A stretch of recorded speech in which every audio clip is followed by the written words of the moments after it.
Latest വാഹനത്തിലായതുകൊണ്ട് ഇതിനകത്ത് fire suppression system ഉണ്ട്.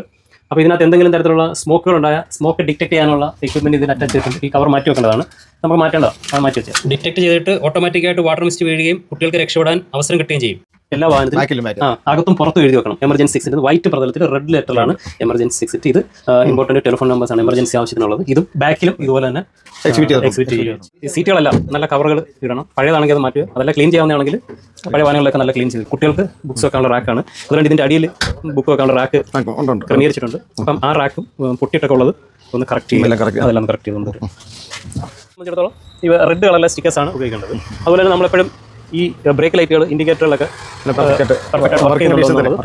അതുപോലെ ഈ വാഹനത്തിന് ഒരു സ്പീഡ് ഗവർണർ ഉണ്ടാവും. അപ്പോൾ ആ സ്പീഡ് ഗവർണർ സെറ്റ് ചെയ്യേണ്ടത് 50 കിലോമീറ്ററിൽ കട്ടാവുന്ന രീതിയിലായിരിക്കും സെറ്റ് ചെയ്യേണ്ടത്. അതുപോലെ തന്നെ സ്കൂൾ സോണിലൊക്കെ ഒരു 30 കിലോമീറ്റർ സ്പീഡിന് അപ്പുറം പോകാതിരിക്കാൻ ഡ്രൈവേഴ്സിനോട് പ്രത്യേകം നിർദ്ദേശം കൊടുക്കേണ്ടത്. ഇതൊരു ബസ്സാണ്. അപ്പോൾ ഇതിൻ്റെ ഈ ഗ്യാങ് വേയിൽ ഇത് നല്ല രീതിയിൽ ഗ്ലൈസിങ് ആയിട്ടുണ്ട്.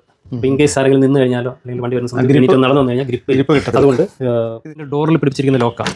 ഈ ലോക്കിൻ്റെ പ്രത്യേകത, ഈ ലോക്ക് തുറക്കണമെന്നുണ്ടെങ്കിൽ താഴോട്ട് ഓപ്പറേറ്റ് ചെയ്താലേ ഇത് തുറക്കത്തുള്ളൂ. ഇതൊരു കാരണവശാലും അനുവദിക്കാൻ പറ്റില്ല. മുകളിലേക്ക് ഓപ്പറേറ്റ് ചെയ്യണം. മനസ്സിലായി? അതായത് ഇപ്പോൾ ഈ ഡോറിനകത്ത് ആരെങ്കിലും വന്നൊന്ന് വീണല്ല ഒരു സൈഡ് നിൽക്കേണ്ടി വന്നൊരു സാഹചര്യം ഉണ്ടായി കഴിഞ്ഞാൽ ഇത് തന്നെ തുറന്നു പോകും. അപ്പോൾ അതുകൊണ്ട് ഈ തരത്തിലുള്ള റിവേഴ്സ് ചെയ്ത് ഡോറിനോട്ട് കംപ്ലീറ്റ് മാറ്റണം. കുറെ പർട്ടിക്കുലേഴ്സ് അത്യാവശ്യമാണ്. അതൊരു ഇമ്പോർട്ടന്റ് പർട്ടിക്കുലറാണ്.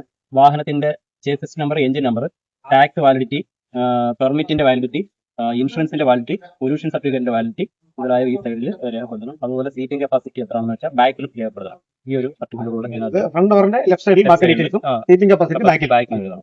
അതുപോലെ പിന്നെ എമർജൻസി നമ്പർ ഞാൻ പറഞ്ഞാൽ അത് ബാക്കിൽ എഴുതാം. ഡ്രൈവർമാർക്ക് നിബന്ധനകളൊക്കെ അത് പറഞ്ഞാൽ, അതായത് നമ്മളിപ്പോൾ ഡ്രൈവർമാരെ നമ്മൾ സെലക്ട് ചെയ്യുമ്പോൾ പോലീസ് ക്ലിയറൻസ് സർട്ടിഫിക്കറ്റ് വെച്ചുകൊടുക്കുന്നത് നല്ലതായിരിക്കും.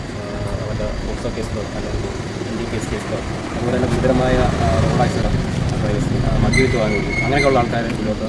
പിന്നെ പറ്റുമെന്നുണ്ടെങ്കിൽ ഒത്തിരി പ്രായമായവരെ ഒരു എക്സ്പീരിയൻസ് കാണും, പക്ഷേ അവർക്ക് ആ റിയാക്ഷൻ ടൈം കുറഞ്ഞു വരുന്ന ഒരു ഇതാണ്. അപ്പോൾ അങ്ങനെയുള്ളവരെ നമ്മളൊന്ന് ശ്രദ്ധിക്കുന്നത് നല്ലതായിരിക്കും. ഇതിലെ CBSEയുടെ ഒരു ഡയറക്ഷൻ ഇപ്പോൾ നിലവിലുണ്ട്. 60 വയസ്സ് കഴിഞ്ഞവരെ സ്കൂൾ ബസ്സുകളിൽ ഡ്രൈവർമാരായിട്ട് നിയമിക്കരുത് എന്നുള്ളത് സർക്കാർ ഇപ്പോഴും പ്രാബല്യത്തിലുണ്ട്. ഓക്കെ, അപ്പോൾ അത് അങ്ങനെ ആയിക്കോട്ടെ. പിന്നെ അതുപോലെ ഒരു സ്കൂൾ ട്രാൻസ്പോർട്ട് സേഫ്റ്റി ഓഫീസറെ നമ്മൾ നിയമിക്കണമെന്നുണ്ട്. അപ്പോൾ അതും പ്രത്യേകം ശ്രദ്ധിക്കേണ്ടതാണ്. അപ്പോൾ അതിന് വേണ്ടിയിട്ട് നമ്മളുടെ MVD നിന്നും പോലീസ് സ്റ്റേഷനിൽ നിന്നും സ്കൂളിലെ പ്രിൻസിപ്പൽ അതിൻ്റെ സ്പെഷ്യൽ ഓഫീസർക്ക് ഈ ഒരു കൂട്ടായ്മ ഓരോ മാസത്തിലും പരിശോധിച്ച് വാഹനത്തിലെ ഡ്രൈവറുടെ ലഭിക്കുന്നത് മറ്റു കാര്യങ്ങളൊക്കെ വിലയിരുത്തേണ്ടത് ഒരാവശ്യമാണ്. അപ്പോൾ പോലീസ് ഡിപ്പാർട്ട്മെന്റിൽ നിന്ന് ഞങ്ങൾക്ക് കഴിഞ്ഞ മാസം അതിനുള്ള നിർദ്ദേശം കിട്ടി. അതനുസരിച്ച് കമ്മിറ്റി കോൺസ്റ്റിറ്റ്യൂട്ട് ചെയ്തിട്ടുണ്ട്. അപ്പോൾ അത് വേണ്ടി വരും. ഇത്രയും കാര്യങ്ങളാണ്. ആ കാര്യങ്ങളുണ്ട്. അത് അത് ശ്രദ്ധിക്കും. പിന്നെ നമ്മൾ പുറത്തുനിന്ന് ഏതെങ്കിലും ഒരു വാഹനം നമ്മൾ ഹയർ ചെയ്യുന്നുണ്ടെങ്കിൽ ആ വാഹനത്തിൻ്റെ മുൻപിലും പുറകിലും ഓൺ സ്കൂൾ ഡ്യൂട്ടി എന്ന് പറഞ്ഞിട്ട് ബോർഡ് വെക്കണം. നീളപ്പെടുത്തിട്ട് നല്ല അക്ഷരമാണ്. സ്കൂൾ ബസ്സുകൾ കൈകാര്യം ചെയ്യുമ്പോൾ എങ്ങനെയൊക്കെ ആയിരിക്കണം എന്നുള്ള മോട്ടോർ വാഹന വകുപ്പിന്റെ നിയമങ്ങളെല്ലാം വളരെ വിശദമായിട്ട് തന്നെ, പഴയ നിയമങ്ങളും ഇപ്പോൾ പുതിയതായിട്ട് വന്ന നിയമങ്ങളൊക്കെ വിശദമായിട്ട് തന്നെ എനിക്ക് ഇപ്പോൾ പറഞ്ഞു തന്നിരിക്കുകയാണ്. അത് MSN കോളേജിലെ കായംകുളം MSN കോളേജിൽ എൻ്റെ പ്രിയപ്പെട്ട ശിഷ്യനായിരുന്നു. ഇപ്പം എൻ്റെ പെരുവിന്റെ ഒരു ശിഷ്യനായിട്ട് ഞാനിവിടെ ഇരിക്കുന്നു. ഒത്തിരി കാര്യങ്ങൾ അറിഞ്ഞു. എന്നാലും അത് യാഥാർത്ഥ്യമാണ്. ഇപ്പം എനിക്ക് അറിയാവുന്ന ഇൻഫർമേഷൻ ഞാൻ പറഞ്ഞു എന്ന് മാത്രമേ ഉള്ളൂ. അത് തന്നെ. എന്നാലും സാങ്കേതികമായിട്ട് ഇപ്പോൾ എൻ്റെ ഗുരുവാണ്. ചെറിയ അറിവുകൾ പറഞ്ഞു തന്ന മജുവിന് ശ്രീനാരായണ സെന്റർ സ്കൂളിന്റെയും എൻ്റെയും അറിയിക്കുന്നു.